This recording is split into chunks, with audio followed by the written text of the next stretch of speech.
All right. Week 6 began with an inexcusable loss. Two consecutive inexcusable losses by the Philadelphia Eagles, losing to the Giants this past Thursday, and then 3 days prior, losing to the Denver Broncos. Did the Broncos really break this Eagles team? Because this performance is inexcusable. Well, it is what it is. However, time for the rest of your picks. Let's get started because I don't have time for this bullshit. Sunday morning football. Broncos going on the road to take on the New York Jets. The Jets are still looking for their first win after getting their asses kicked by the Dallas Cowboys. MetLife Stadium looked dead. Dead. I don't know if it has more to do. I don't know if it has to do with Jets fans not having faith in their football team, or if it had more to do with the fact that most Jets fans were making their trip to London. And they wanted to save a few bucks. Either way, that was pathetic. Either way, it's still fucking pathetic. And the Broncos beating the Eagles. I still don't know if that victory proved anything. Let me rephrase that. I still don't know if the Broncos proved anything by beating the Eagles, because judging by this past Thursday night, it's not fucking doing anything for them. I'm also concerned that the Broncos could hand the Eagles their first loss of the season, and then the very following week hand the Jets their first win of the season. It wouldn't surprise me to see that happen, because that's what Denver Broncos football is all about. With that being said, however, so I know it's absurd because they're facing a winless team, but it's coin flip time. Heads for the Broncos, heads for the Jets, tails for the Broncos. Stupid light in my fucking way. Yeah, it's going so great so far, and then this happens. There we go. It landed heads. I don't give a shit. Take the Broncos, I guess. All right, early afternoon games. Seahawks going on the road to take on the Jacksonville Jaguars.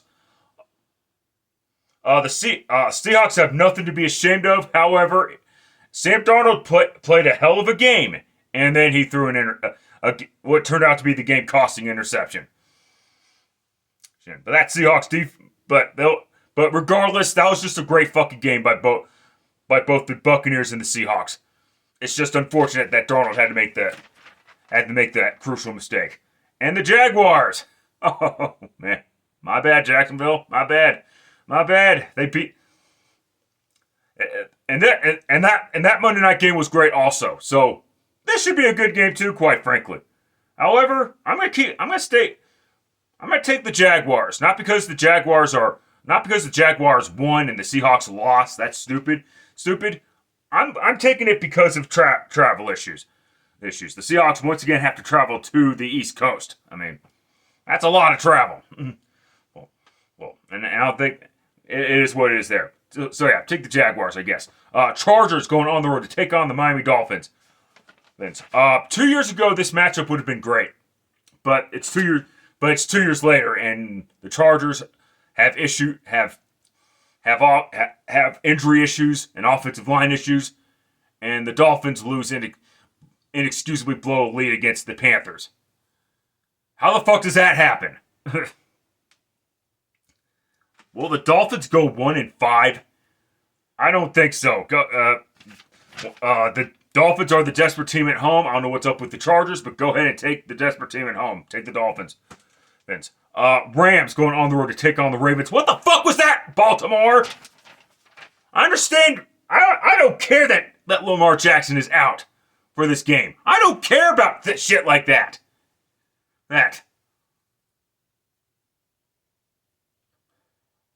That you were facing that's no excuse on why your defense is horrible. Well, you gave up 41 points against a Houston Texans team that has been inept at offense throughout the first 4 weeks of the regular season. Granted, it just woke up the week prior when they were facing when they were facing the Titans, but still, what the fuck was that? And then you got the Rams. I am not going to fault Sean McVay for going for the score on 4th and 1 in overtime, because that is not the reason why you lost that fucking game. Kyren Williams was the reason why you lost that fucking game. And Blake Corum early in that game with those 2 costly fumbles, but especially Kyren Williams, because that would have taken, because if they had scored the touchdown, it would have taken the fucking lead, and we're not talking about overtime to begin with. Rams deserve to lose that game regardless. It is what it is there. However, I am not a firm believer in this Ravens team. It might be, and I'm already hearing rumblings that John Harbaugh is on the hot seat. I'll believe it when I fucking see it. He does need to fucking go though, because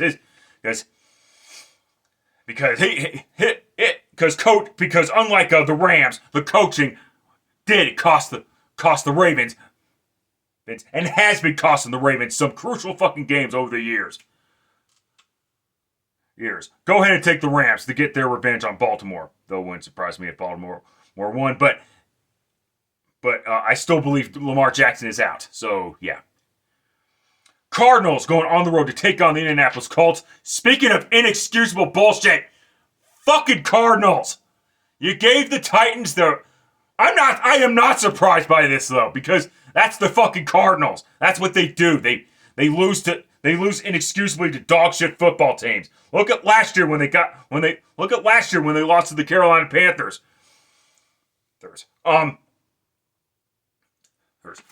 This is more inexcusable because you handed the Titans their first victory of the season.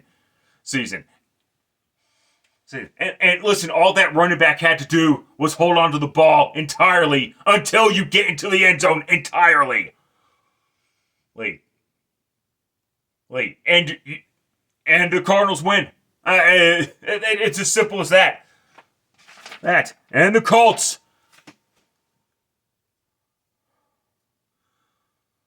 Colts did what they were supposed to do, kick the shit out of the Las Vegas Raiders. And kick the shit out of them badly. Kick their fucking teeth in. Then, I don't expect that same type of showing, but go ahead and take the Colts. I have no problem with what the Colts are doing. I do have a problem with what the Cardinals are doing, though. That's why I'm taking the Colts to defeat the Cards. Cards might not be a blowout like last week, but it is what it is. Cowboys going on the road to take on the Carolina Panthers. Oh boy. I already mentioned the Cowboys, and they played well. I believe they have the number 1 ranked offense in the NFL currently. They still have one of the worst defenses in the league too. Is the problem? And the Panthers. Panthers are 2-3 in 5 weeks. Hey, it is what it is. There. Would that be? Because of the inefficiencies of this game, Cowboys are 2-1, and the Panthers are 2-3. I got to flip for this one. Atlanta Tales. Okay, fine. Take the Cowboys to defeat the Carolina Panthers. They better not do what the Dolphins did last week, though the Cowboys defense has that ability to make leads disappear. And last up in the early afternoon, Patriots going on the road to take on the New Orleans Saints. Saints finally get on the board in the win column, that is. And the Patriots. I know I took the Bills to win, but congrats. But hey, the Patriots, that was a hard-fought victory in a hostile environment at Highmark Stadium against Buffalo, handing Buffalo their first home loss since the AFC divisional round when the Bills lost to the fucking Chiefs. Yeah, it pains me to say it, but Mike Vrabel and his coaching staff has gotten the Patriots back on the right track. Drake May, maybe perhaps Mike Vrabel has learned from his mistakes in Tennessee. We'll wait and see. And guess what?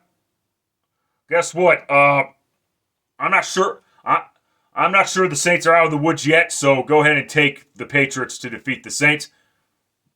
But this ain't a gimme game either. All right, late afternoon games, and there's only 3. Regional action. Ooh, cream of the crap regional action at that. Titans going on the road to take on the Las Vegas Raiders. Hey, at least I should say staying on the road to face the Las Vegas Raiders, because I don't think the Titans left. They just traveled. They just immediately traveled to Las Vegas. Well, at least let's just pretend that they did. Regardless though, and then you got the Raiders.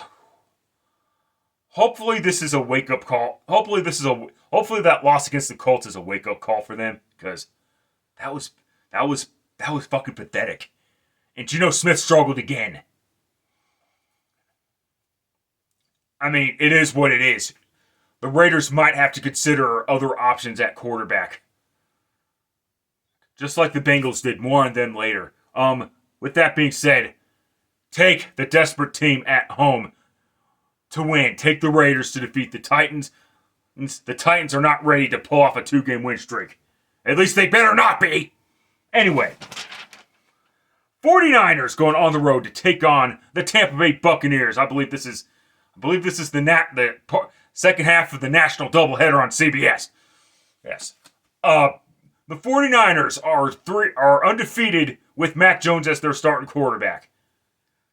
That doesn't mean Mac Jones is better than Brock Purdy. It does mean, however, that the Niners rushed Brock Purdy back sooner than they should have. And the Buccaneers, hey, Ibuka, that wide receiver that they drafted, he's pretty fucking good. Yeah, the Buccaneers, they're, and I like that Todd Bowles is refraining from drinking his daily dose of snow globe water. The Buccaneers are actually doing a great job as far as coaching goes. It is what it is. I got flipped for this one too for different reasons. Both teams are fucking good. Both teams are pretty fucking good this year. It landed heads. Teds. Yeah. Teds. Haha. Funny. Anyway, go ahead and take the Buccaneers to defeat the fucking 49ers. Jesus Christ. Speaking of which, Bengals going on the road to take on the Packers. Look, as far as the Bengals go, I get it. I get why they made the trade. Jake Browning fucking kept shitting his pants week after fucking week after fucking week. Literally, he shit his pants for 3 straight fucking games. Really 4 straight games if you want to count the fact that he filled in relief of Joe Burrow. Bro. And I'm not gonna bullshit you. I am not gonna fucking bullshit you on this as well. Joe Flacco is an upgrade to Jake Browning. A small upgrade, but an upgrade nonetheless.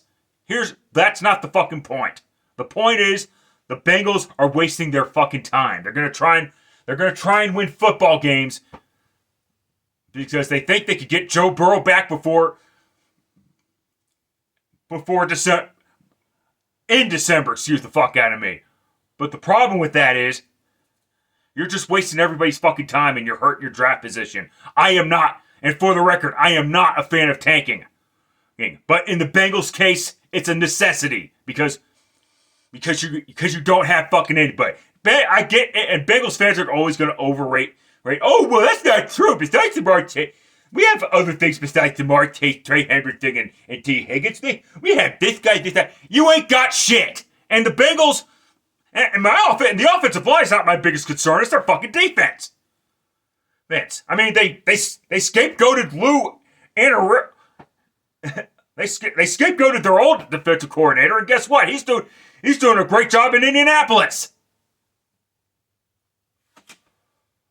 So yeah, it's not the coaching it's not the defensive coordinator that's the problem. It's the fucking talent that's the problem in Cincinnati.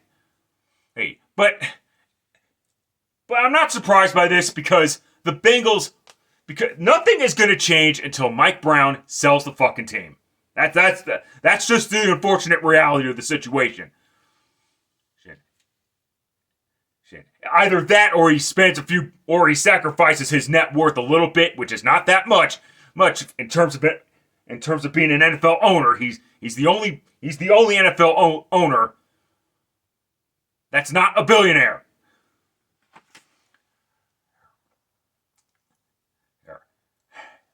Now that I've got that tangent out of the fucking way, let's talk about the Packers.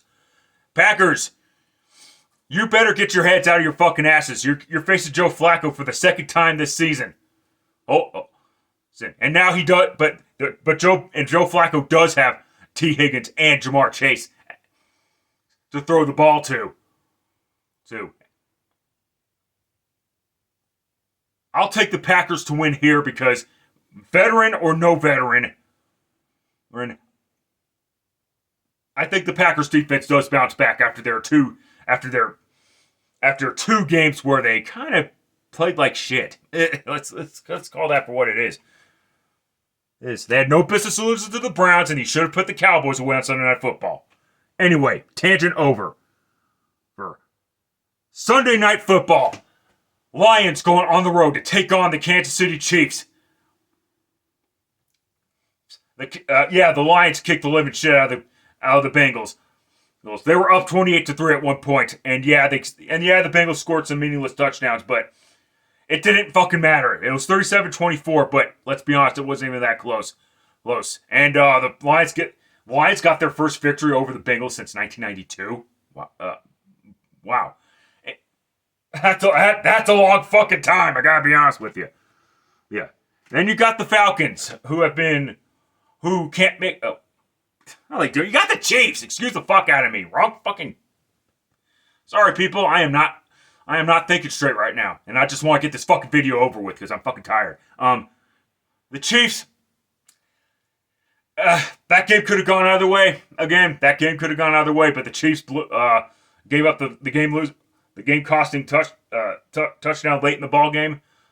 And when Trevor Lawrence fell down, got stepped on by his own offensive lineman, and got back up and ran for the game-winning touchdown.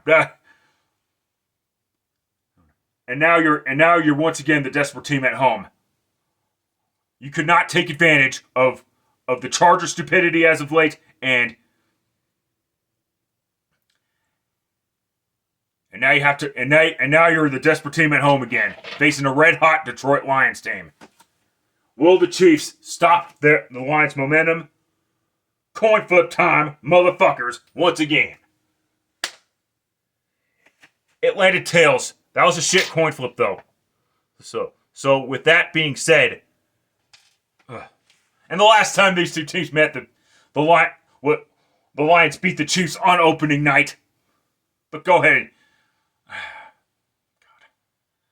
and take the Kansas City Chiefs to win. I think the Lions will suffer a letdown at some point.